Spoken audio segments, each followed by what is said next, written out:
Souhaiter la bienvenue à ce culte spécial. Il est spécial parce que c'est le seul culte de l'année qui fait la jonction entre l'année qui s'achève et l'année qui commence. Ce culte, il est spécial parce que c'est le tout premier culte de la nouvelle année. Alléluia. Ce culte est comme les prémices de tous les cultes que nous aurons tout au long de l'année 2020. Et je voudrais vous dire que vous avez bien fait de venir pour rendre grâce à Dieu, pour célébrer le Seigneur, pour lui manifester notre reconnaissance, parce que c'est lui qui nous a permis d'en arriver où nous en sommes ce matin. Alléluia! Vous avez déjà vu sur les stades des Olympiques que lorsque les gens doivent courir, il y en a qui font des faux départs. Alléluia. Ils se lancent avant qu'on ait donné le signal. Le bon départ dans notre vie, dans l'année qui vient, c'est lorsque nous le faisons avec le Seigneur. C'est pour ça que je dis que vous avez bien fait d'être là, parce qu'il y en a qui sont ailleurs. Croyez-moi, frères et sœurs, ils ont fait un faux départ. Tu as choisi la bonne part. Nous avons choisi la bonne part qui ne nous sera pas ôtée. Alléluia. C'est pour cela que je voudrais nous inviter à faire en sorte que pendant les temps de ces cultes, nous puissions vraiment rester concentrés, connectés à Dieu. Nous puissions lui manifester notre joie et notre reconnaissance, parce que sans lui, frères et sœurs, si l'Éternel ne nous eût conservé un faible reste, nous serions comme Sodome. Nous ressemblerions à Gomorrhe. Les ennemis ont rôdé autour de nous, cherchant à nous détruire, à nous dévorer, à nous faire du mal. Mais la bonne main de notre Dieu était sur chacun de nous, et nous en sommes là. Alléluia! Alléluia! Je crois que chacun de vous, frères et sœurs, s'est rendu compte que nous sommes de plein pied dans l'année 2020.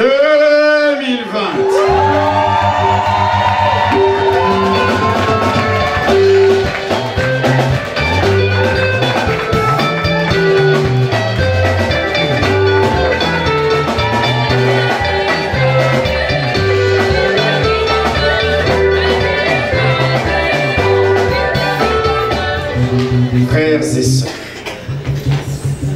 quoi que le diable ait fait, tout ce qu'il a planifié contre nous pendant l'année 2019 n'a pas eu lieu. Notre Dieu est celui qui a combattu pour nous. Il est celui qui nous a délivrés du filet des oiseleurs. Il nous a gardés, il nous a protégés. À lui soit la gloire, la louange, l'honneur pour les siècles des siècles. Alléluia. À chacun de vous, je souhaite les vœux les meilleurs pour cette nouvelle année. Amen. Que l'Éternel notre Dieu vous bénisse et vous garde. Et dites Amen. Amen. Que l'Éternel notre Dieu vous accorde sa grâce et sa paix. Amen. Que l'Éternel notre Dieu vous délivre de tout mal et qu'il bénisse le fruit de votre travail. Amen. Que l'Éternel notre Dieu bénisse vos enfants, votre famille, et qu'ils soient tous appelés du nom de votre Dieu, le Dieu d'Abraham, le Dieu d'Isaac, le Dieu d'Israël. Que l'Éternel notre Dieu rende votre nom grand Et qu'il vous donne la victoire sur tous vos ennemis qui s'élèveront contre vous. L'Éternel, votre Dieu, alléluia, fasse que vous soyez un arbre fertile et que vos branches s'élèvent au-dessus des murailles. Que votre Dieu vous donne de franchir votre journée en cette année pour vivre pleinement votre destinée. Meilleurs vœux aux uns et aux autres. Au nom de Jésus, soyez abondamment bénis. Saluez-vous les uns les autres. Saluez-vous les uns les autres. Et souhaitez à votre voisin les meilleurs vœux à tout le monde. Que Dieu vous bénisse abondamment. Tout au long de cette année, nous voulons reprendre nos places et préparer nos cœurs à recevoir la parole pour cette nouvelle année. Alléluia! Alléluia! Vous avez bien fait d'être là. Nous prenons le départ avec le Seigneur de gloire. Celui qui nous conduit et qui nous conduira tout au long de cette nouvelle année. Réjouissons-nous. Frères et sœurs, l'ennemi a cherché par tous les moyens à nous détruire, mais Dieu nous a gardés. Il est bon, notre Dieu. Alléluia. Tout au long de ces cultes, ne sois pas distrait. Pense à la bonté de Dieu, à la grâce qu'il nous a faite. Regardez tous ces 365 jours qui se sont écoulés l'année passée, les difficultés, les combats, les épreuves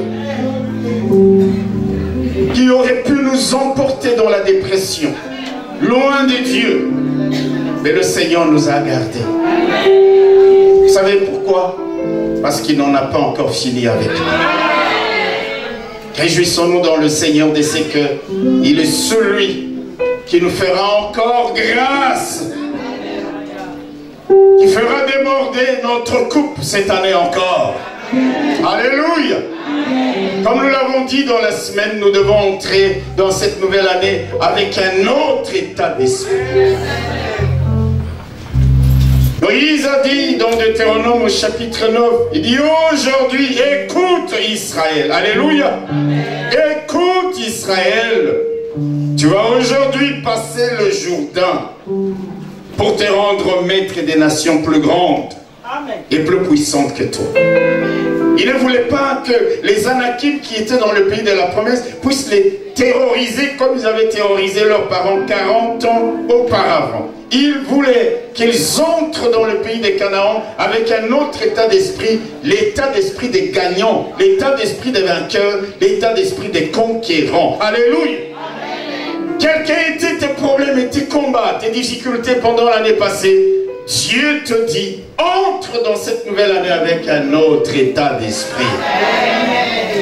Et sois pas comme quelqu'un qui est là à traîner les pieds, qui va trembler. Non, l'Éternel, ton Dieu, te dit, tu vas passer aujourd'hui, cette année, le Jourdain, pour te rendre maître des villes plus grandes, des villes plus puissantes, fortifiées jusqu'au ciel. Un peuple, les Anakim dont on disait que personne ne pouvait les vaincre, l'Éternel marche au-devant de nous. Nous voulons préparer nos cœurs à l'écoute de la parole de Dieu. Le Seigneur est merveilleux. Merci Jésus. Merci Seigneur notre Père, notre Dieu, pour ta bonté, pour tes bienfaits dans nos vies.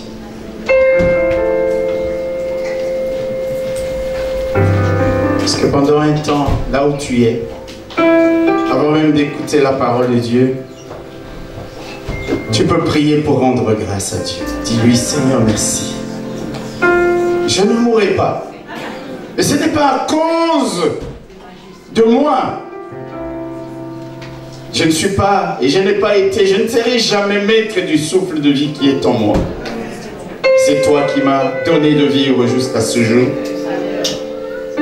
Et je voudrais te dire merci, Seigneur. Là où tu es, commence à prier. Dis à Dieu merci.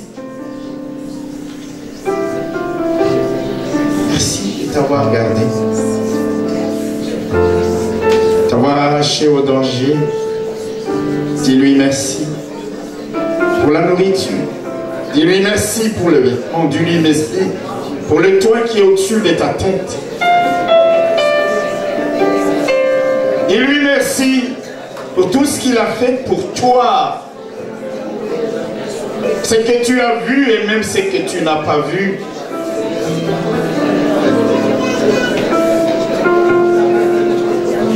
Alléluia. Te disons merci Seigneur. Te disons merci pour tes dons immérités. Te disons merci pour tes bienfaits à notre égard. Nous n'avons rien mérité. Ce n'est pas à cause de notre droiture. Ce n'est pas à cause de notre justice qui dû rester comme un vêtement souillé. Non, Seigneur. Si tu nous as donné la victoire sur nos ennemis, c'est à cause de toi-même, de ta bonté, de ta fidélité. Non, non, non, non. Ce n'est pas à cause de la droiture de nos cœurs, de nos mérites, ou de quoi que ce soit, Seigneur, dont nous puissions nous prévaloir. Non, rien. Oh Dieu, nous sommes conscients que tout n'a été que grâce. Grâce sur grâce. Et faveur sur faveur. À cause de ta bonté. Que ton nom soit loué. Que ton nom soit célébré. Que ton nom soit magnifié. Nous venons à toi encore ce matin, Seigneur. Nous disposons nos cœurs à l'écoute de ta parole. Parle au cœur de quelqu'un. Prenons le départ de cette nouvelle année avec toi, avec ta parole, Seigneur. Qu'elle ne nous passe pas comme quelque chose qui nous passe d'une manière inaperçue. Seigneur, nous voulons que cette parole soit gardée dans nos cœurs. Qu'elle guide nos pas. Merci Seigneur. Ta parole est la vérité. Saint-Esprit de Dieu, viens et dispose favorablement le cœur de chacun de nous pour que ces cœurs soient un sol fertile dans lequel ta parole germera pour porter du fruit en abondance. Étends ta main sur ton peuple ce matin, Seigneur, pour nous garder, nous protéger encore de tout danger, de tout mal. Couvre-nous par ton sang, Jésus, le sang de la victoire. Merci de nous parler. Au nom de Jésus, nous prions et nous disons Amen. Amen. Alléluia. Nous voulons une fois de plus vous saluer en Jésus-Christ notre Seigneur. Comme je l'ai dit, vous avez fait le bon choix d'être dans la maison de Dieu. Vous avez fait le bon choix de vous réunir, de nous réunir ensemble dans la présence de celui qui nous donne la vie, le mouvement et l'être, notre Dieu. Frères et sœurs, la Bible dit que le monde est soutenu par la parole de Dieu. La foi vient de ce qu'on entend la parole de Dieu. Il envoyait sa parole et sa parole nous guérit. Sa parole est l'épée de l'esprit qui nous donne d'avoir la victoire sur nos ennemis. Chaque fois que nous venons dans la maison de Dieu, ouvrons nos cœurs pour recevoir la parole. Parce que rien, non, en ce monde, ne peut produire les effets de la parole de Dieu dans nos vies comme la parole peut le faire. Alléluia. Elle est la vérité. Elle est la lumière sur notre chemin, la parole de notre Dieu. Pour ce premier message de l'année 2020, je voudrais vous inviter à prendre vos Bibles dans le livre des psaumes, au chapitre 3. Les psaumes chapitre 3. Pour ce matin, nous prendrons du 1er jusqu'au 4e verset. Je crois que le texte est déjà projeté. Si vous n'avez pas votre Bible, merci beaucoup, vous pouvez regarder sur l'écran. La Bible dit ceci. Psaume de David, à l'occasion de sa fuite devant Absalom, son fils. Ô Éternel, que mes ennemis sont nombreux. Quelle multitude s'élève contre moi. Combien qui disent à mon sujet, plus de salut pour lui auprès de Dieu. Mais toi, ô Éternel, tu es mon bouclier, tu es ma gloire et tu relèves ma tête. Amen. Amen. Je sais que tout le monde attend que l'on donne le thème de cette année, mais je vous le donnerai tout à l'heure. Alléluia. Amen. Le thème que le Seigneur a mis sur mon cœur pour cette nouvelle année, l'année 2020. Mais avant cela, nous allons d'abord partager ce premier message de cette nouvelle année, de ce premier culte. Et c'est d'ailleurs de ce texte, de ce message que nous allons découvrir le thème pour cette année qui commence. Alléluia. Amen. En regardant ce psaume au verset 1er, David nous donne le contexte dans lequel il a écrit ce psaume. Il est dit, à l'occasion de sa fuite. La fuite de qui? La fuite de David devant son fils, son propre fils Absalom. Amen. Je voudrais revenir un peu sur les contextes de cette fuite. En gros, David, le grand roi d'Israël, choisi par Dieu, établi par Dieu. Non pas qu'il a été choisi par les hommes. Dieu lui-même a fait son choix. Dieu l'a au moins établi roi. Mais voilà qu'à un moment donné de sa vie, il est confronté à une grave situation.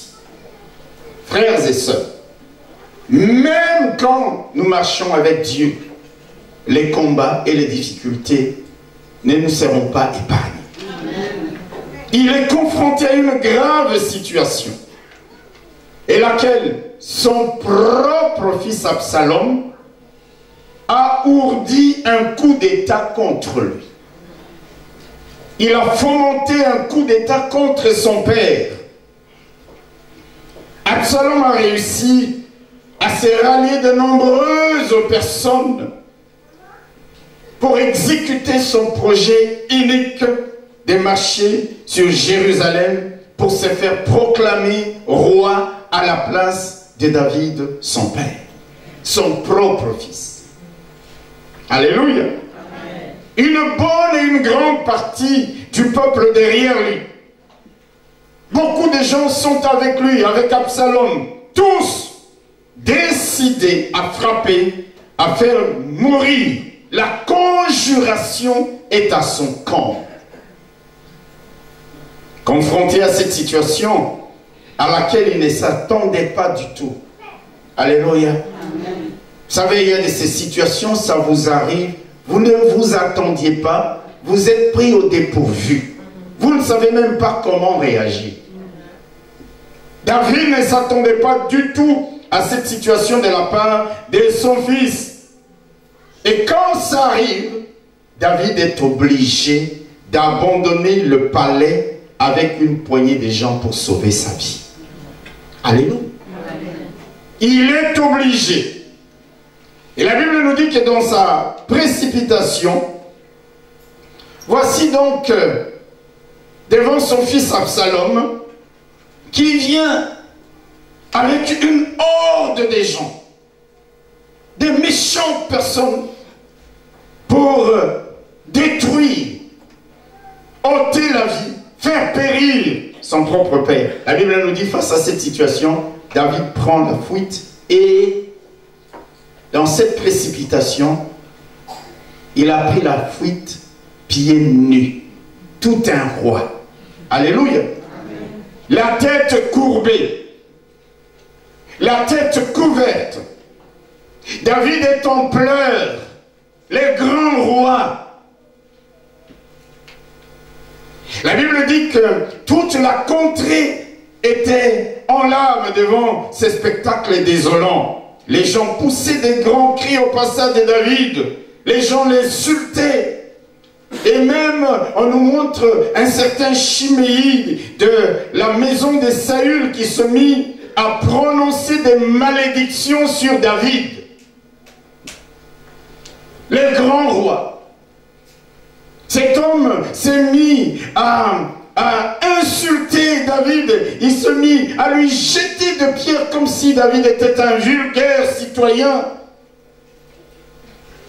Il prenait la poussière et il jetait sur le roi. Sur le roi. Alléluia. Au milieu des railleries et au milieu des moqueries. Les grands rois d'Israël. Quelle honte. Quelle humiliation il a dû subir en ce jour-là. La situation était tellement désespérée, comme nous le voyons, que les gens se sont mis à dire, c'est que nous avons lu au verset 3, les gens ont dit, plus de salut pour lui auprès de Dieu. Les gens ont dit, c'est fini. Il n'y a plus moyen pour cet homme de s'échapper. Alléluia. La situation telle qu'elle était, David n'avait plus le moindre espoir de s'en sortir. C'est pourquoi les gens disaient, plus de salut pour lui, même auprès de Dieu. Il n'avait plus le moindre espoir de rester à la tête du peuple. Il n'avait plus le moindre espoir de conserver la royauté ou même de conserver la vie, tout simplement. David est totalement dépassé par les événements. Alléluia. Il est comme une bête qui est cernée au milieu des fauves qui guettent la moindre occasion pour lui faire du mal. Et quand nous lisons ce psaume entre les lignes, nous allons découvrir la détresse qui était la détresse de David. Lorsqu'il dit déjà au verset 1er, il dit « Oh Éternel, que mes ennemis sont nombreux !» Il y a une profonde détresse dans ces paroles. Les mots qu'il utilise sont comme une complainte. Seigneur, comment vais-je m'en sortir? Mon frère, ma soeur, quelle aurait été ta réaction si tu avais été à la place de David? Une situation qui semblait perdue d'avance. Plus de salut pour lui auprès de Dieu.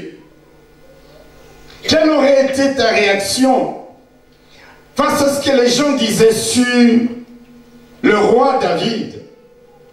Face à ce qu'ils voulaient faire contre lui? Face à la multitude qui s'était levée et qui s'avançait contre lui? Frères et sœurs, quand nous lisons bien le texte, nous allons voir que malgré tout cela, David ne sombre pas dans les découragements. Hello! Il ne sombre pas dans les découragements. Les hommes qui sont venus l'attaquer, les hommes qui sont venus lui faire du mal, à ces gens-là, même quand ils crient sur lui, ils l'insultent, ils l'humilient, ils lui disent il n'y a plus d'espoir pour toi. Nous voyons que David ne répond pas du tout, il ne dit rien. Mais à Dieu, il fait une déclaration de foi en affirmant ce que Dieu représente pour lui. C'est comme s'il dit, ce que les gens disent, je ne vais pas l'écouter. Dans la vie, il faut savoir ce qu'il faut écouter, ce qu'il ne faut pas écouter. Il faut savoir écouter ce qui vous donne de l'espérance. Il faut savoir écouter ce qui vous communique la grâce.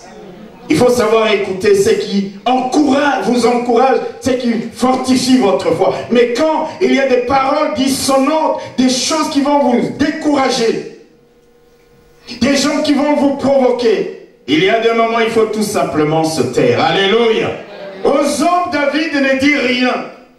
À leur raillerie et à leur moquerie, il ne dit rien. Mais à Dieu, il fait une déclaration de foi en affirmant ce que Dieu représente pour lui. Il dit, Seigneur, mais toi, tu es mon bouclier et tu es ma gloire. Alléluia. Il dit, tu es mon bouclier et tu es ma gloire. Et il ajoute, tu relèves ma tête. Il le dit au présent. Mais en ce moment-là, nous savons que David est en train de fuir, pieds nus, tête baissée. Il dit, tu relèves ma gloire. C'est comme si Dieu avait déjà relevé sa gloire. Pourtant, la tête de David en ce moment-là était courbée. Alléluia. Amen. Tu es mon bouclier. Tu es ma gloire. Tu relèves ma tête. Même pas tu vas relever ma tête. Non. Mais tu relèves ma tête comme si Dieu l'avait déjà fait. Certes, dans cette situation-là, sa tête était courbée. Mais c'est quelqu'un qui s'est rappelé également d'autres situations au travers desquelles Dieu avait relevé sa tête. Ne soyons jamais amnésiques aux bienfaits de Dieu. Souviens-toi toujours de ce qu'il a fait pour toi dans le passé. Pour nourrir ta foi dans les situations les plus difficiles du présent. David disait, et vous le savez face à Goliath, le Dieu qui m'a délivré de la patte du lion, de la gueule de l'ours. Il avait dans son esprit, présent dans son esprit, les bienfaits de Dieu. Frère, sœur, je t'en prie pour cette nouvelle année, ne regarde pas qu'aux choses que Dieu ne t'a pas encore données. Parce que si tu ne regardes qu'aux choses que tu n'as pas encore eues de la part de Dieu, ta foi va commencer à chanceler. Mais si tu regardes aux bienfaits de Dieu, aux victoires qu'il t'a accordées, aux grâces qu'il a déversées sur ta vie, toi aussi tu t'élèveras et tu diras, non, l'Éternel qui m'a fait tel ou tel bienfait, il est là, il est vivant, il n'a pas changé. Et tu es encouragé par ce que Dieu a fait dans ta vie. Alléluia. Il dit, tu es mon bouclier. Au milieu de toutes ces personnes, vous imaginez, tu es mon bouclier, Seigneur. Peut-être que ces gens sont venus avec des épées, avec des lances, avec toutes sortes d'armes. Mais il dit, tu es mon bouclier. Amen. Tu es ma gloire. Amen. Tu relèves ma tête. Alléluia. Amen. Alléluia. Mon frère, ma soeur, il se pourrait qu'un jour, ou même présentement, que tu puisses te retrouver dans une situation pareille à celle de David. Une situation où les gens ne te donnent plus, entre guillemets, la moindre chance de t'en sortir ou de t'en tirer. Ils te regardent et ils disent, son sort est scellé définitivement. Il n'y a plus moyen, il n'y a plus salut pour lui. Il ne va pas s'en tirer cette fois-ci. Tu peux te retrouver, je peux me retrouver. Nous pouvons nous retrouver dans une situation où chaque personne, nos ennemis qui nous entourent comme une horde, chacun va avec son propos, son commentaire, son pronostic quant à la défaite qui est inévitable, quant à la chute qui est imminente, quant à la mort qui est certaine. Il dit, c'est fini pour lui. Écoute-moi bien. Même si les gens et même si la réalité factuelle démontre que ton sort semble définitivement scellé, que la messe est dite, que le vin est tiré, que les carottes sont cuites, il y a encore un Dieu au-dessus de tout. Il y a encore un Dieu, alléluia, un Dieu tout-puissant, capable de changer les choses, capable de les restaurer en ta faveur. Tourne-toi vers ce Dieu-là, alléluia, plutôt que d'écouter et d'écouter les railleries, les moqueries qui vont saper ta foi. Tourne-toi vers ce Dieu-là. Il est plus fort et plus grand que tous tes ennemis réunis. Il est le seul capable d'anéantir les projets de ceux qui s'avancent au-devant de toi avec des intentions iniques. David n'écoute pas les railleries et les moqueries. Il se tourne vers Dieu et il dit, mais toi, Éternel, tu es mon bouclier, tu es ma gloire, tu relèves ma tête. Alléluia. J'aime beaucoup ce passage, frères et sœurs, parce que nous voyons comment nous aussi nous pouvons réagir face à des situations qui semblent compromises pour nous à l'avance. Nous voyons 3 réactions au moins de David. La première réaction, comme je l'ai dit, c'est de ne pas répondre à ceux qui se moquent de nous. Ne perds pas ton temps à vouloir répondre à ceux qui se moquent de toi. Hello! Tu ne pourras pas parcourir le monde entier pour répondre aux uns et aux autres. Non, non, non, non, non. Non, non, non, non, non. Ne réponds pas à ceux qui jettent des pierres d'accusation sur toi. Ne réponds pas toujours à ceux qui jettent la poussière, le sable sur toi. Alléluia. À ceux qui t'insultent, qui ne voient plus d'issue pour toi. Non.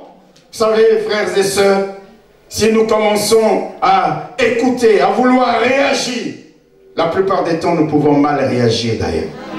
Alléluia. Alléluia. Même ceux qui déclarent ta perte certaine ou qui t'accusent faussement, garde bien souvent le silence. Le silence est une bonne réaction face à nos ennemis, face à la multitude qui s'élève contre nous. Vous savez, la Bible nous dit que Jésus gardait aussi le silence. Amen.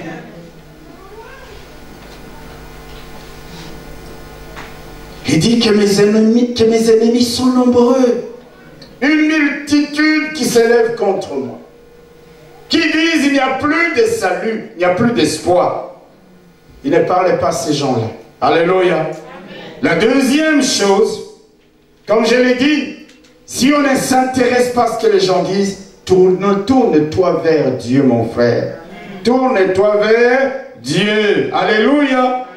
Tourne-toi vers Dieu parce que, mon frère, ma soeur, ce ne sont pas les gens, ce ne sont pas les circonstances qui écrivent l'histoire de notre vie. C'est Dieu qui écrit notre histoire. Les gens peuvent dire c'est terminé pour lui. Tant que Dieu n'a pas écrit l'histoire en ce qui te concerne. Même s'il ne voit pas l'issue. Même s'il ne voit pas comment tu vas t'en tirer. Dieu sait comment il peut agir en ta faveur. Moïse, et qu'est-ce que je dis? David se tourne donc vers Dieu. Il sait que tant que Dieu n'a pas dit le dernier mot, l'espoir est permis. L'espoir est permis. Alléluia. Si aujourd'hui tu es dans une situation difficile, où des pronostics de cette nature sont faits sur ta personne, tant que tu vis, il y a de l'espérance. Les hommes peuvent déclarer ta mort. Les hommes peuvent déclarer ta chute, ta perte, ta défaite. Mais celui qui a le dernier mot, c'est Dieu. Amen. Alléluia. C'est ton Rédempteur. J'aime beaucoup Job quand il dit, mais je sais que mon Rédempteur est vivant. Alléluia. Mon Rédempteur est vivant. Il n'est pas mort, il n'est pas sourd, il n'est pas aveugle. Il se lèvera. Il se lèvera le dernier sur la terre. Je le verrai et il me sera favorable. Mes yeux le verront et non ceux d'un autre. Tant que tu vis, mon frère, ma soeur. Quoi que les gens disent, quoi qu'ils pronostiquent des choses défavorables contre toi, le maître de l'histoire, c'est ton Dieu. Amen. Les hommes s'élèveront les premiers. Le diable s'élèvera le premier. Mais notre Rédempteur, il est celui qui s'élève le dernier. Alléluia. Car c'est à lui qu'appartient le dernier mot. Ils ont dit à David, il n'y a plus d'espoir pour toi. Il n'y a plus de salut pour toi. Même auprès de Dieu. C'est-à-dire même si Dieu devait intervenir, non, les choses sont déjà consommées. C'est trop tard. Alléluia. C'est pourquoi je voudrais dire à quelqu'un, peu importe ce que les gens disent. Dites un mot amen. Amen. Peu importe ce que les gens disent ou diront. Cette année, comme je l'ai dit, mes frères et sœurs, même quand nous marchons avec Dieu, nous ne sommes pas exempts de rencontrer des difficultés, des obstacles. Certains se lèveront et te diront, mais ça fait des années que tu pries. On ne voit pas ton Dieu. Face à la gravité de ta situation, il y a des gens qui te diront, comme on a dit à David, nous ne pensons pas, nous ne pensons plus qu'il peut sortir de cette situation. Peu importe ce que les gens disent, peu importe ce que tu vis, ce que tu traverses, ce que tu sens. Alléluia. C'est vers Dieu que tu dois te tourner.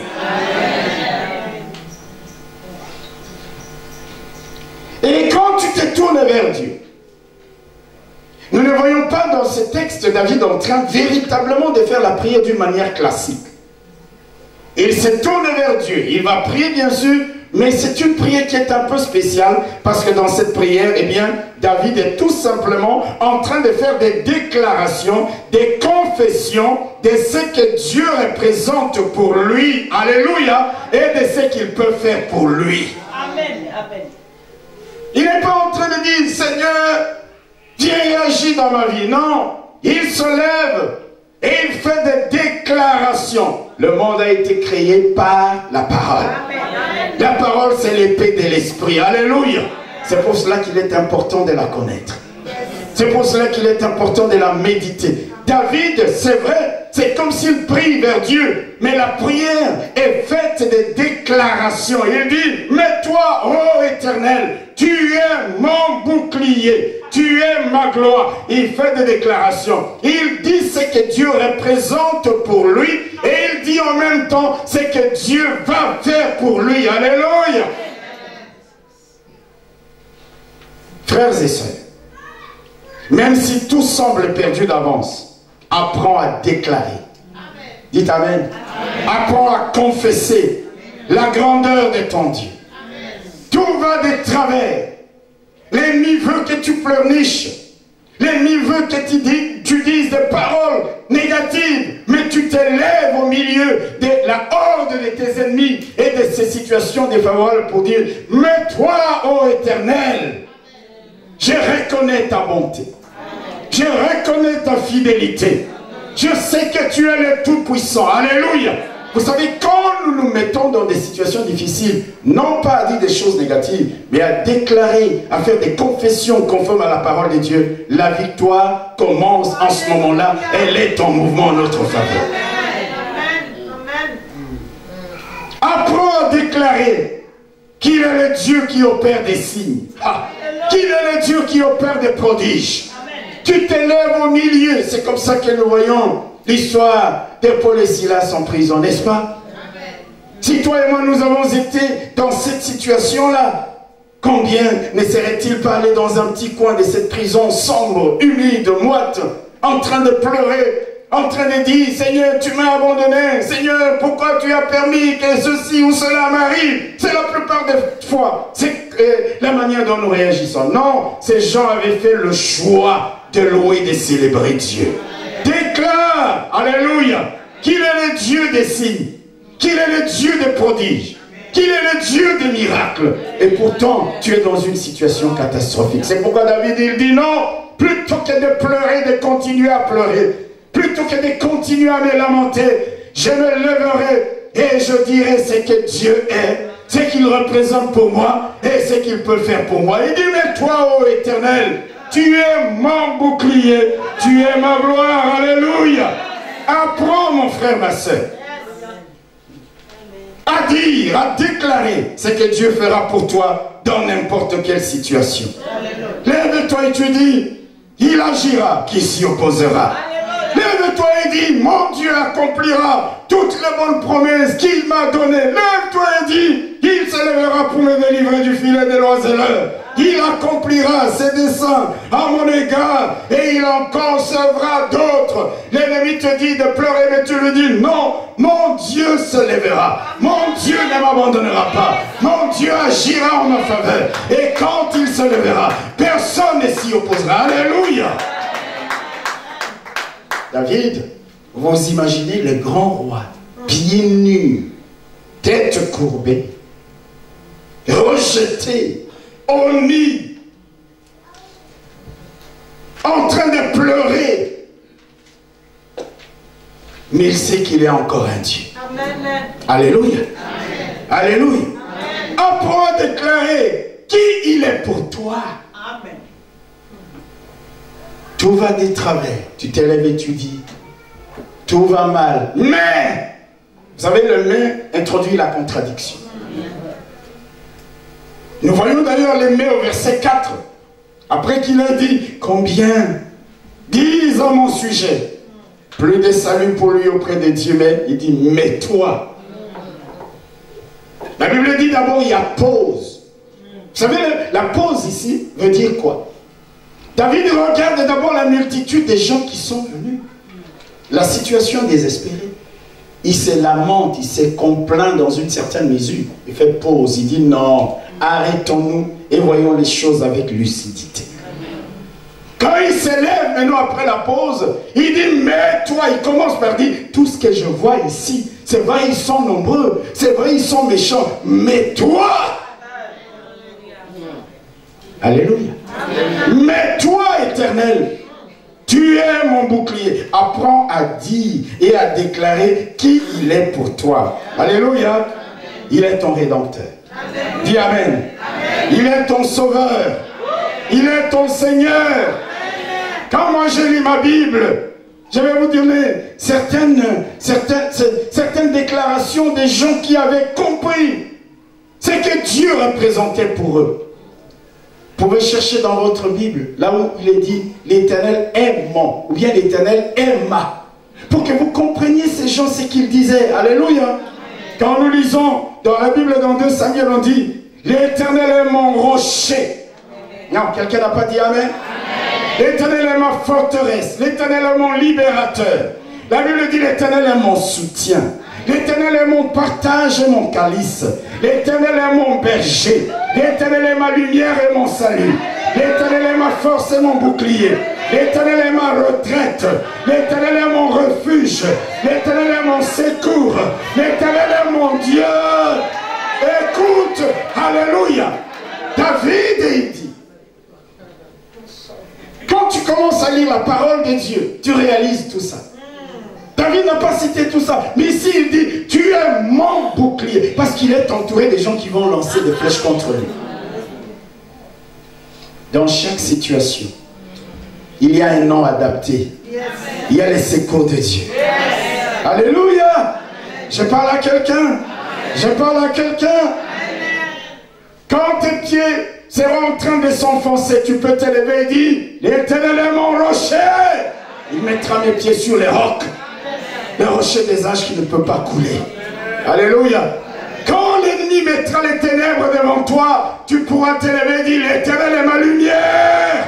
Il éclairera même les ténèbres dans lesquelles l'ennemi veut me placer. Alléluia. Quand tu ne sais plus où te réfugier, tu peux te lever et dire, l'Éternel est ma retraite.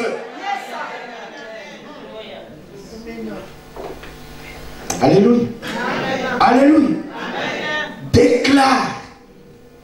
Vous savez, frères et sœurs, la foi c'est comme la folie. La foi ne regarde pas les situations, les circonstances. La foi regarde ce que Dieu dit, regarde à Dieu, déclare ce que Dieu a dit que je dois déclarer. Mes pieds s'enfoncent, je vois que je coule. Mais il a dit, Éternel mon Dieu, je sais, tu es mon rocher. Alléluia. Alléluia. Vous savez ce que ça veut dire qu'un rocher? C'est une masse solide qui ne peut pas être emportée, qui ne peut pas être bougée. Et la Bible nous dit que notre Dieu est le rocher des siècles. Il est le rocher des âges. Alléluia. Il dit, il est mon calice.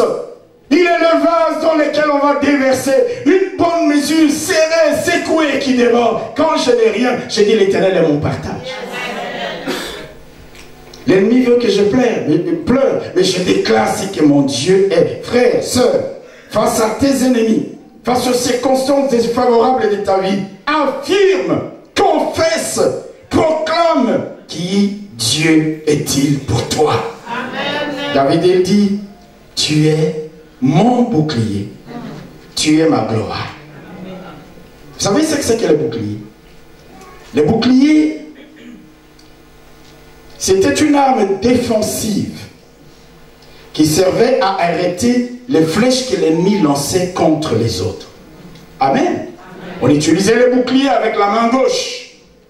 On avait l'épée ou la lance avec la main droite. Quand l'ennemi lançait une flèche, on mettait le bouclier pour parer. Alléluia. Amen. Alléluia. Amen.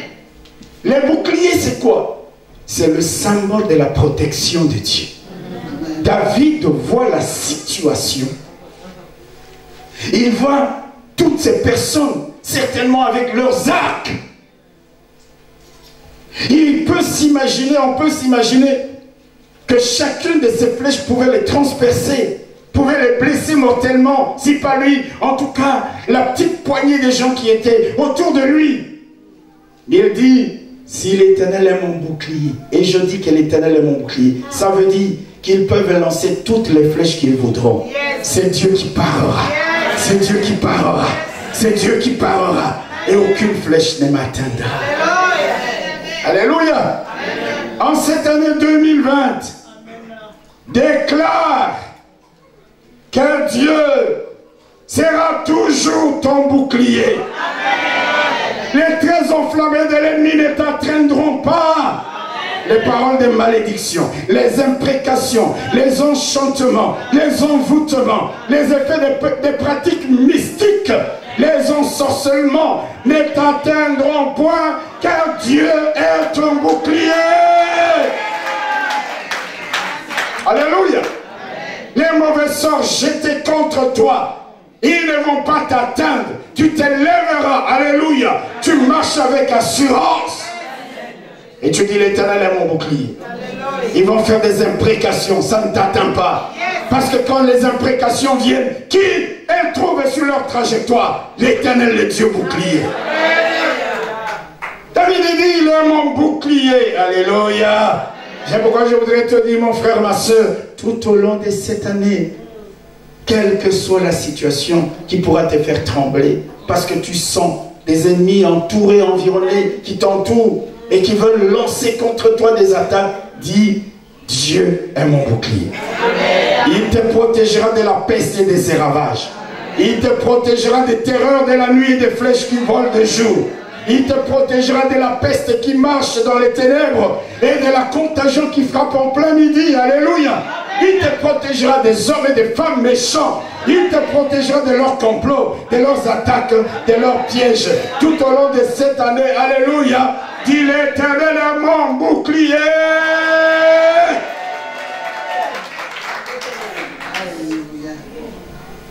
Lorsque tu te sentiras cerné par l'ennemi, lorsque tu seras dans la ligne de mire, de leurs traits enflammés, ne crains rien. Ne crains rien. Dis l'Éternel est mon bouclier. Je prie que toutes les flèches de tes nombreux ennemis, alléluia, que ce soit en parole, que ce soit en acte, que ce soit physiquement, que ce soit spirituellement, trouve Dieu sur leur trajectoire, car Dieu est ton bouclier.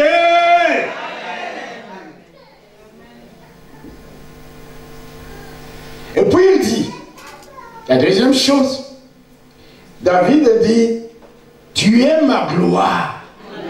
Écoutez-moi bien, frères et sœurs. Dans ce texte, le mot traduit par gloire, en hébreu c'est kabod. Le mot qui est traduit ici par gloire signifie deux choses. Le mot gloire ici, il signifie soit poids, soit lourd. Quelqu'un m'entend? Moi, j'aime prendre les deux traductions en même temps. Quand vous prenez les deux significations en même temps, ça fait quoi? Ça fait poids lourd. Quelqu'un n'a pas compris. Amen. Alléluia. C'est comme si David disait, Dieu, il est mon poids lourd. Quelqu'un n'a pas dit un mot avec. Vous savez, en boxe, les hommes connaissent mieux ces choses-là. En boxe, il y a plusieurs catégories ou rangs. N'est-ce pas? Il y a ce qu'on appelle les poids mouches, les poids coq, poids plume, poids léger, poids velter, poids moyen. Mais le sommet des sommets, c'est quoi? Quelqu'un n'a pas bien compris. Alléluia. Je vais te dire une chose. Tes ennemis, quelle que soit leur force, ils ont un rang inférieur. Tes ennemis, quels que soient leurs enchantements, ils sont dans une catégorie inférieure. David, il dit, tu es ma gloire. Tu es mon poids lourd. Est-ce que je parle à quelqu'un? Alléluia. C'est le sommet, le top. Aucun autre rang n'est au-dessus du poids lourd. Et Dieu est plus que ça. On ne peut pas les quantifier. On ne peut pas les ranger dans une catégorie. Lui qui tient le monde entier dans sa main. Lui qui soulève la mer et fait mugir ses flots. Dieu est l'ultime poids lourd, capable de soulever n'importe quelle charge, n'importe quelle montagne, n'importe quel géant, n'importe quelle multitude. David réalise, il dit non, vous pouvez être nombreux, mais mon Dieu est le poids lourd. Est-ce que quelqu'un réalise qu'il ne doit pas trembler devant les sorciers? Ils sont peut-être poids plumes. Des grands magiciens, c'est peut-être poids coq. Et alors, quels que soient leurs enchantements, quand nous invoquons le Dieu Tout-Puissant, il est le poids lourd des poids lourds. Il est l'ultime poids lourd. Il soulèvera la malédiction. Il soulèvera l'opprobre. Il jettera les enchantements au loin. Parce qu'il est le poids lourd. C'est pour cela. Quand David commence à dire qu'ils sont nombreux, oh Dieu, mes ennemis qui m'attaquent. C'est une multitude. Et puis il fait une pause. Il dit, David, réalise qu'ils peuvent être nombreux. Mais ton Dieu te protégera. Amen. Mais ton Dieu les soulèvera. Amen. Il s'encourage lui-même. Est-ce que je parle à quelqu'un? Et il dit, mais toi, oh mon Dieu, tu es mon bouclier. Et tu es ma gloire. Tu es mon poids lourd. Alléluia. C'est pour cela que malgré la situation catastrophique dans laquelle il se trouve, il peut affirmer avec certitude que Dieu va relever ma tête. Tu es mon bouclier, tu me protégeras. Tu es mon poids lourd. Parce que je sais que tous mes ennemis sont dans une catégorie inférieure. Je peux dire, l'Éternel, tu relèveras ma tête. C'est pourquoi il ne dit pas tu relèveras, mais il dit tu relèves ma tête. Comme si la chose était déjà faite. Tout le monde sait que son fils Absalom a été tué. David avait même dit à ses serviteurs, s'il vous plaît, c'est mon fils. Ne les tuez pas. Si vous l'arrêtez, ne l'assassinez pas. L'entourage de David a dit non. Non, ils ont désobéi. Ces gamins, ces garçons qui ont ourdi ces complots, ils l'ont tué. David est revenu dans la royauté. Amen. Il n'a pas été blessé. Dieu a été son bouclier. Il n'a pas été emporté. Dieu a été son poids lourd. Est-ce que je parle à quelqu'un? Peut-être que tu te retrouveras toi aussi dans une situation comme celle-ci. Les gens tremblent devant les féticheurs, les sorciers. Je voudrais que tu comprennes une chose. Ils sont des poids mouches. Ils sont des poids coqs. Ils sont des poids plumes. Ils sont des poids voltaires. Mais le super-héros, le roi de gloire, oh alléluia, c'est Jésus-Christ notre Seigneur. C'est pour cela que David a dit, tu es ma gloire. Alléluia. Tu es mon bouclier. Tu relèves ma tête. Là où on a dit, il n'y a plus de salut pour lui. Les gens qui se moquent de toi aujourd'hui, ils seront surpris. Amen. Alléluia. Amen. Marche avec le Dieu de gloire. Amen. Point de salut pour cet homme. Sa cause est déjà perdue. On est arrivé là, ça veut dire que Dieu l'a lâché. Vous savez, il y a des moments où les gens auront l'impression que Dieu nous a abandonnés. Ils regardent notre situation, ils disent le Dieu là que tu pries, il n'est pas gentil. Il t'a abandonné. Regardez-nous les païens, regardez-nous qui ne prions pas, regarde notre situation. On est bien, non? Frères et sœurs, faisons attention. Faisons très attention parce que la Bible dit, n'envie pas le méchant. Tu regarderas le méchant là où il était, il n'est plus. La gloire qui était la sienne, elle n'est plus. Parce que c'est la bénédiction de l'Éternel qui enrichit. Toute toute bénédiction qui est fondée sur autre chose, en dehors de Dieu, disparaîtra. Amen. Alléluia. Quelqu'un peut être fortuné comme il peut. Si la bénédiction n'a pas sa source en Dieu, vous retrouverez cette personne dans la misère. Alléluia. Alléluia. C'est pourquoi, frères et sœurs, même quand les gens sont bénis avant toi, tu t'affirmes et tu dis, je suis un aiglon. Ceux qui renouvellent leur force et ceux qui croient en Dieu renouvellent leur... Ils prennent l'envol comme les aigles. C'est-à-dire, vous pouvez voler avant moi, mais quand moi je vais me mettre à voler, au moment où vous vous fatiguerez, je vous dépasserai. Parce que l'aigle dépasse tous les oiseaux. L'aigle monte plus haut. Et il a cette force de la part de Dieu. Alléluia. David, il est entouré. Frères et sœurs, la meilleure chose qui nous soit arrivée, c'est de connaître le Dieu d'Abraham. On peut se moquer de nous aujourd'hui. On peut nous regarder avec dédain aujourd'hui. Et là, on peut même dire il n'y a plus de salut pour lui en Dieu. Nous n'écoutons pas ça. Ces discours-là entrent par une oreille et en sortent par une autre. Nous avons nos yeux fixés vers le Seigneur. Le secours nous viendra de la montagne. Alléluia. Il est notre gloire. Il est notre bouclier. Alléluia. Alléluia. C'est Dieu-là. Il dit, tu relèves ma tête. C'est Dieu-là va relever ta tête qui est blessée aujourd'hui. Tu n'as pas dit un bon amen? Vous savez, il y a des moments, frères et sœurs, tu vois des gens là, ils marchent bien. Si tu pouvais le voir dans son état spirituel, il marche tête baissée. Il y a la honte sur lui. Il y a l'opprobre. Parfois à cause des injures qu'il subit jour après jour dans sa propre famille. Les dénigrements, les railleries. Vous le voyez, il est, regardez-le haut. Mais en réalité, il marche la tête baissée. Les circonstances de la vie l'ont forcé à marcher tête baissée. Il sourit, mais la réalité, c'est que dans son cœur, il y a la tristesse. Mais je voudrais dire à quelqu'un que même si aujourd'hui, comme David, tu as la tête courbée, tu avances au milieu des railleries et des moqueries, n'écoute pas les gens qui disent qu'il n'y a plus de salut pour toi. Tourne-toi vers le Seigneur et déclare qui il est pour toi. Dis, tu es ma gloire. Dis, tu es mon bouclier. Dis, tu relèves ma tête. C'est Dieu-là va relever ton dos courbé. Il va relever ta tête courbée. Il va relever ta tête qui est baissée.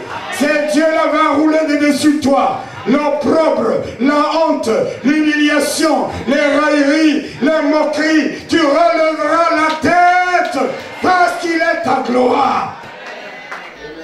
Un jour, tu relèveras la tête. Amen. Alléluia. Amen. Alléluia. Amen. Ils ont dit, c'est fini pour David. Vous savez, les gens parlent trop vite. Yes. Alléluia. Amen. Dieu, parfois, il s'éteint, il est silencieux. Les gens finissent de déclarer des choses négatives sur ta vie. C'est en ce moment-là, parce que Dieu entend ce que tu cries, ce que tu dis, ce que tu déclares. Parce que Dieu te voit te tourner vers lui avec persévérance.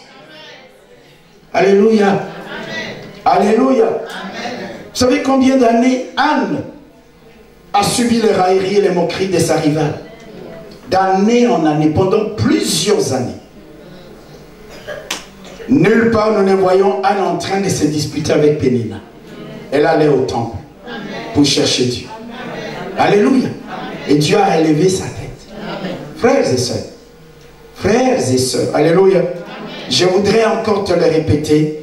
Ton Dieu est le seul Dieu capable de relever ce qui est courbé, de relever ce qui est baissé, de relever ce qui est tombé en ruine, de relever ce qui est réduit en miettes. Ton Dieu est le seul capable de relever ce qui est foulé aux pieds, de relever ce qui est jeté à terre, de relever celui qui est mis KO par les malheurs, par les situations défavorables de la vie. Il est le seul capable de relever ce qui est fichu, ce c'est dont on dit, il n'y a plus d'espoir. Ton Dieu est le seul Dieu capable de le relever. Vous savez, la Bible nous présente Dieu comme un Dieu qui relève.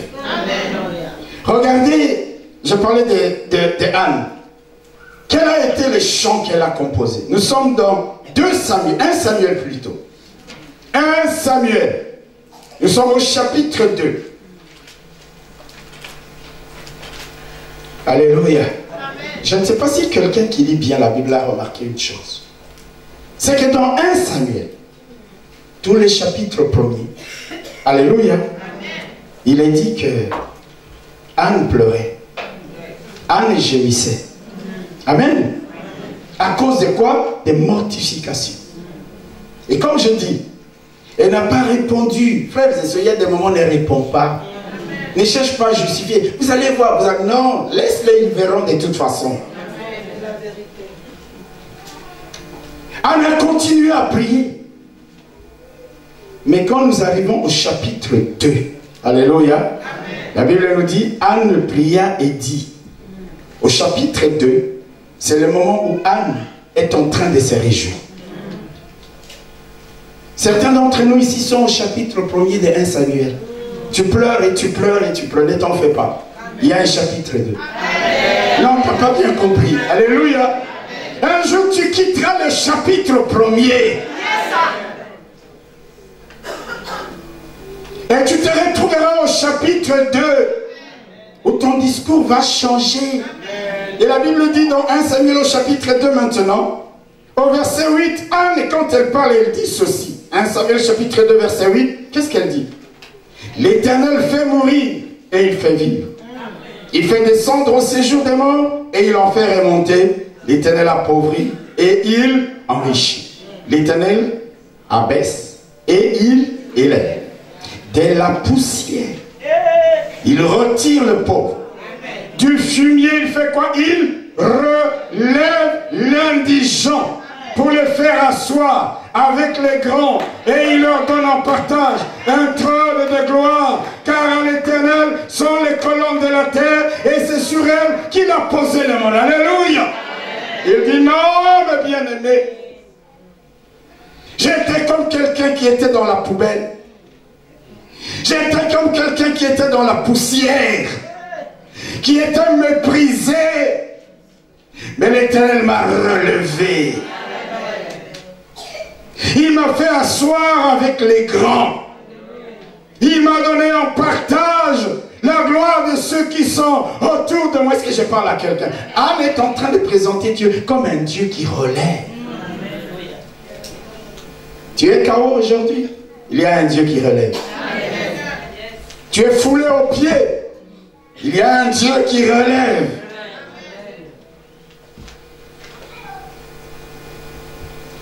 La Bible nous présente, je vous donne un autre texte, frères et sœurs. Dans Amos au chapitre 9. Le livre de Amos au chapitre 9. Le verset 11. La Bible dit ceci. C'est Dieu qui parle. Il dit, en ce temps-là, il y a toujours un temps avec Dieu. Non, dis Amen. Amen. Tu sais, toi et moi, notre temps, il est toujours arrivé. Jésus, il est aux noces de Cana. Et Marie vient lui dire, ils n'ont plus de vin maintenant. Il dit, mon temps n'est pas encore là. Frère, apprenons à attendre le temps de Dieu. Quand le temps de Dieu vient, l'eau sera changée en vin. Quand le temps de Dieu vient, ce qui est incolore deviendra coloré. Quelqu'un n'a pas compris ce que je dis. Vous savez, l'eau, c'est une substance minérale. Mais quand ça devient le vin, ça devient organique. Quelqu'un n'a pas bien compris. Je vais vous l'expliquer en tant que chimiste. Dans l'eau, il y a 2 atomes d'hydrogène et 1 atome d'oxygène. Dans l'alcool, quand l'eau devient alcool, on ne sait même pas, aucun chimiste au monde ne peut faire la transformation de l'eau en alcool. Parce qu'on ajoute 2 atomes de carbone. Ça devient 6 atomes d'hydrogène et on réduit même le nombre d'atomes d'oxygène. Ah, Il n'y a que Dieu pour faire ce genre de choses. Il dit, mon temps n'est pas encore. Quand le temps de Dieu arrivera, des atomes de carbone seront ajoutés à ta vie. On soustraira ce qui n'est pas nécessaire. On ajoutera ce qui est nécessaire pour que ça corresponde à ton besoin, pour que ça corresponde à ton attente. Est-ce que je parle à quelqu'un? Et dans Amos, il dit quoi? En ce temps-là, je releverai de sa chute la maison de David. Amen. Tu peux mettre ton nom. Amen. Il y a un temps, Dieu me relèvera. Amen. Quand le temps de Dieu viendra, il relèvera mes enfants. Il relèvera mes petits-enfants. Il relèvera mes soeurs et mes frères. Il relèvera ma famille. Est-ce que je parle à quelqu'un? Il commence par là. En ce temps-là, je relèverai de sa chute la maison de David. J'en réparerai les brèches. J'en redresserai les ruines. Et je la rebâtirai comme elle était autrefois. Alléluia. Quand vous regardez bien, tous les verbes qui sont utilisés là-bas commencent par « re ». Alléluia. Alléluia. Dieu conjuguera des raies dans ta vie. Alléluia. Chacun de ces verbes commence par re, c'est-à-dire je ferai à nouveau. Ce qui était courbé sera redressé. Ce qui était par terre sera relevé. Ce qui était détruit sera rebâti. Il y aura un temps, Dieu conjuguera les alléluia. Alléluia.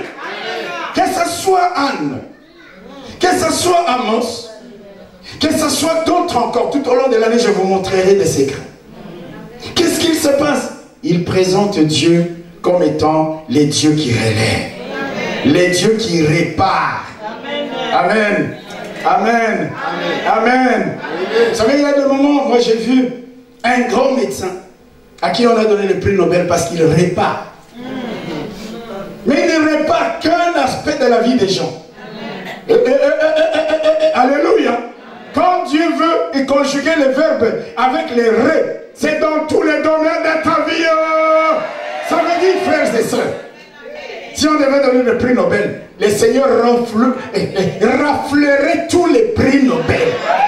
Est-ce que je parle à quelqu'un? Est-ce que je parle à quelqu'un? Il dit, je releverai, je rebâtirai, oh, je reconstruirai. Il fera à nouveau que les choses soient comme elles étaient auparavant. Vous savez, quand vous lisez la Bible, l'une des déclarations qui ont choqué le plus de Juifs de la part de Jésus, c'était celle de Jean chapitre 2, au verset 19. Jésus, il regarde les Juifs, il regarde ses disciples, qui lui faisaient remarquer la beauté du temple de Jérusalem. Il lui dit, Seigneur, regarde quel bel ouvrage. Il a fallu 70 ans pour bâtir ce temple. Ouvrage merveilleux. Je parle à quelqu'un? Hello. Ah, ce que j'aime chez les disciples du Seigneur, c'est qu'ils avaient l'ADN de la culture. Ils pouvaient regarder et admirer un bel ouvrage. Beaucoup de chrétiens ne savent même plus admirer un beau tableau. Je parle à quelqu'un? Quand vous lui dites nous allons dans un musée, il vous dit je vais perdre mon temps. Quand vous lui ferez remarquer la beauté d'un ouvrage, il dit ah, il y a des gens qui ne s'extasient que devant la beauté du foufou. Est-ce que je parle à quelqu'un? Frères et sœurs, il n'y a pas que le foufou. Dis Amen. Apprends à admirer les paysages. Tu vois la grandeur, l'infinie grandeur, la science et la sagesse de Dieu. Amen. À travers la création, tu peux réaliser la puissance et la gloire de Dieu. Amen. À travers le génie d'un peintre, tu peux te dire, si un homme peut faire ça. Vous avez déjà été à Rome?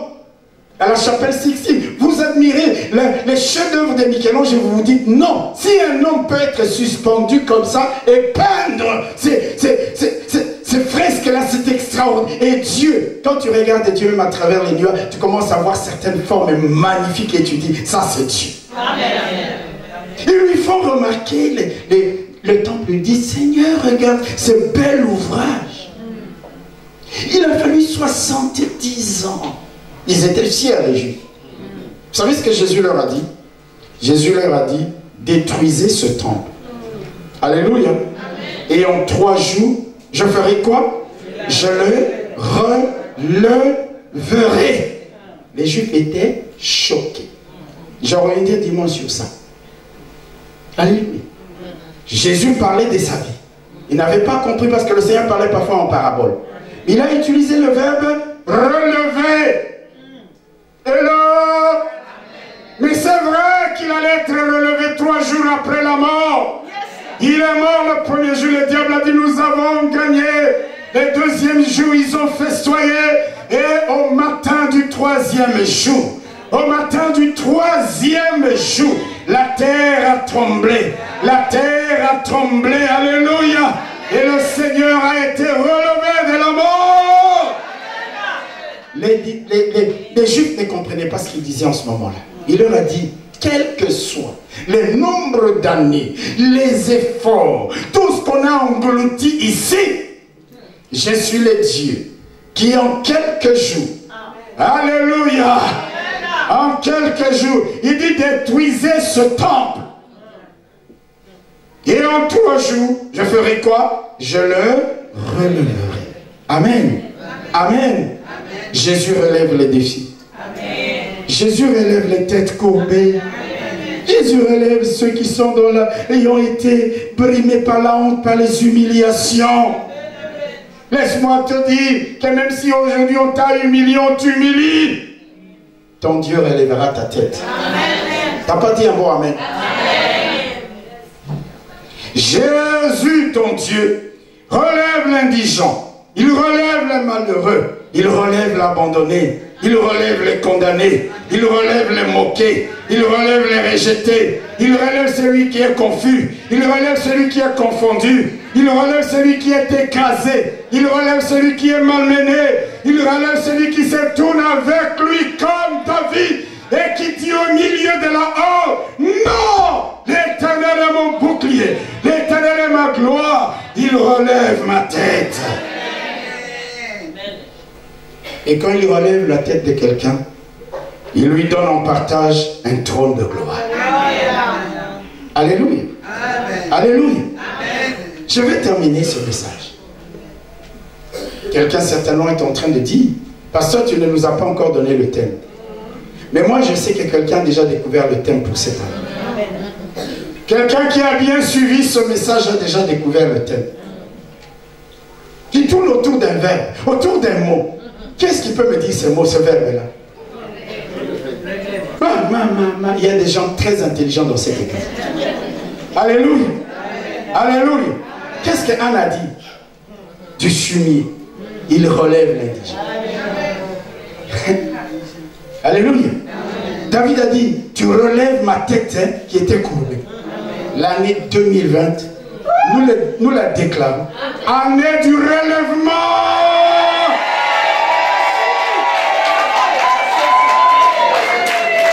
Alléluia. Alléluia. Que l'Éternel, ton Dieu, soit ton bouclier, ta gloire. Qu'il te protège, mais aussi qu'il te relève. Qu'il te relève tout ce qui dans ta vie est courbé, ce qui est tombé, ce qui est piétiné aux yeux. Quelqu'un n'a pas dit amen, n'a pas dit amen, n'a pas dit amen. Quelqu'un n'a pas saisi la parole. Qu'est-ce que ça veut dire l'année du relèvement?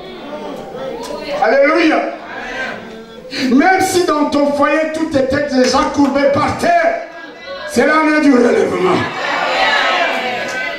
Que l'Éternel relève tout ce qui a été ruiné, détruit.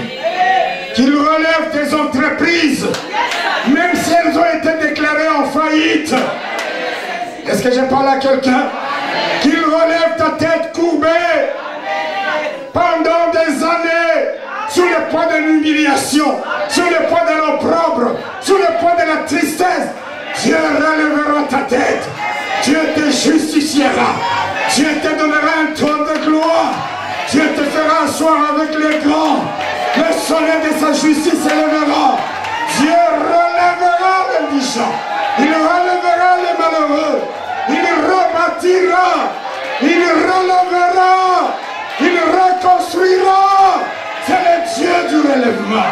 C'est le Dieu du relèvement. Qu'il relève, qu'il redresse, qu'il rebâtisse, qu'il répare, qu'il ranime, qu'il ravive, qu'il rajoute, qu'il restaure, qu'il rallume. Tout ce qui est dans ta vie, tout ce qui a été chaos, que Dieu le relève. Alléluia. Alléluia. Ça va être l'année pour relèvement. Ma soeur, que Dieu te relève. Relève tout ce qui a été courbé, piétiné, foulé aux pieds au nom de Jésus-Christ. David, il est entouré, cerné. Cette année, mon frère, ma soeur, même cerné de toutes parts, tu regardes à l'est, à l'ouest, nord, sud. Je parle à quelqu'un. Tu es cerné. Mais tu te lèves et tu dis, l'Éternel est mon bouclier. L'Éternel est ma gloire. Il va relever ma tête. Tout ce que tu as traîné comme humiliation depuis toutes ces années, je prie qu'en cette année, parce que Dieu nous a donné ce thème, parce que Dieu nous a mis à cœur ce thème, qu'il relève ta tête. Est-ce que je parle à quelqu'un? Les gens ont dit à David, il n'y a plus d'espoir pour toi. Il y a des gens qui te diront, il n'y a plus d'espoir pour toi. De te marier. Dieu te relèvera la tête avec un mariage. Hello. Il y a des gens qui disent, lui, trouver du travail. Non, c'est fini de passer. Ils verront cette année. Dieu relèvera ta tête. Tu auras un travail. Le fruit de ton travail sera béni. Parle à quelqu'un. Les gens disent qu'il est fini, tu es fini, c'est terminé. Tu n'auras pas cette promotion. Je te déclare en ce premier jour de l'an 2020. Dieu relèvera ta tête. Tu auras cette promotion. Nous cassons les plafonds de verre. Nous cassons les murs de verre. Et nous franchissons les murailles. Et nous possédons notre héritage.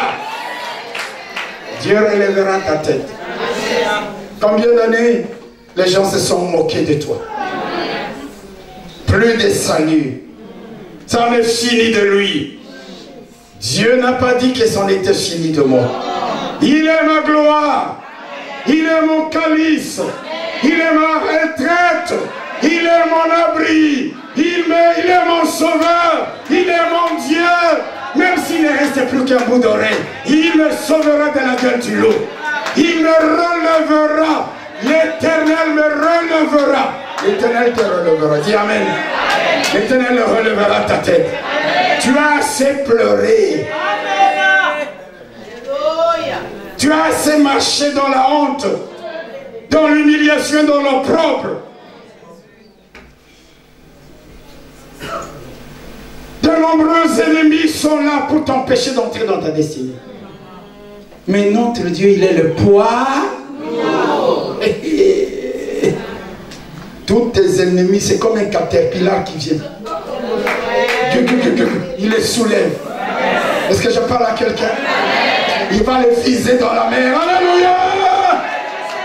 Et il te prendra là où on t'a jeté dans la poubelle. Vous savez, quand vous lisez le livre d'Anne, l'histoire d'Anne, frères et sœurs, on ne parlait de Pénina qu'au chapitre 1er. On ne connaît même pas les noms des enfants de Pénina. Mais on continue à parler de Anne.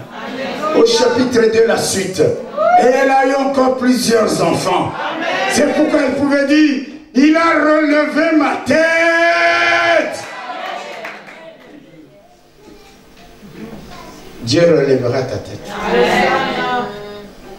Là où aujourd'hui on ne voit même pas ta valeur. La Bible dit qu'il nous donne un trône de gloire. Demain on reconnaîtra. Est-ce que je parle à quelqu'un? Tu n'as pas dit un bon amen. Il va te relever. Il va te ramasser même de la poubelle. Lorsque Néhémie est arrivé à Jérusalem pour rebâtir les murailles de Jérusalem, il n'y avait pas de pierres pour rebâtir la muraille. Où est-ce qu'il est allé? Dans les décharges publiques. Des pierres qui avaient été pendant des années sous les intempéries. Il va ramasser les pierres. Il va les poncer. Il va les nettoyer. Il va les recycler. Il leur a donné de la valeur pour rebâtir la muraille. Dieu ira dans la poubelle. Dieu ira dans la décharge. Il te prendra. Il va te recycler. Est-ce que je parle à quelqu'un? Il va recycler tes enfants. Il va recycler ton mari. Non, quelqu'un n'a pas compris ce que je dis. Alléluia. Vous savez, il y a de ces gens, quand on le regarde, on dit, lui, vraiment, croire en Dieu. Ah non, non, non, non, non. D'ailleurs, il y a des femmes qui sont aussi comme ça. Elle regarde son mari, dit Satana. Il ne faut jamais dire Satana à ton mari. Est-ce que je parle à quelqu'un? Parce que quand tu le regardes, tu te dis non. Je ne crois pas qu'un jour il peut naître de nouveau. Mais ma soeur, tu n'es pas Dieu. Tu ne peux pas écrire l'histoire de ton mari. Continue à prier. Dieu ira dans la poubelle. Dieu ira dans les boîtes de nuit qu'il fréquente. Non, quelqu'un n'a pas dit amen. Dieu ira là dans les rues de prostituées qu'il fréquente. Il ira le prendre là-bas, de la poubelle. Il va le recycler. Il va le nettoyer. Il va le poncer. Il va le relever. Alléluia. C'est l'année du relèvement. Ce qui était courbé sera redressé. Et je vous montrerai tout au long de l'année comment y arriver. Ils ont dit à David, point de salut. David dit, dites ce que vous voulez. Moi, c'est Dieu. Tu es mon bouclier.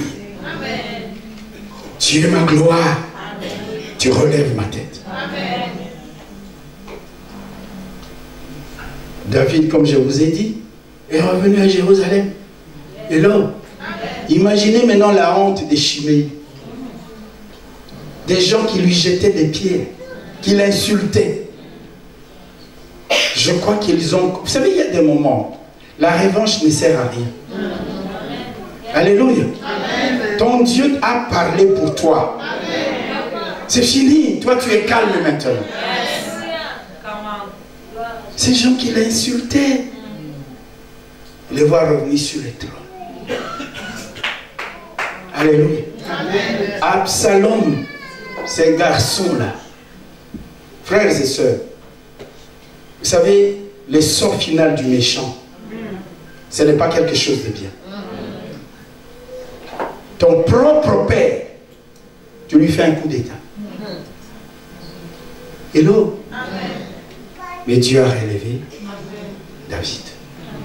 Dieu te relèvera. Hello. Dieu va relever ta tête cette année. Je te donne la parole prophétique.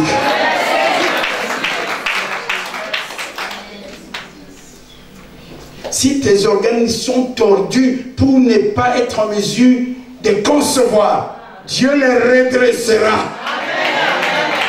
Au nom de Jésus-Christ.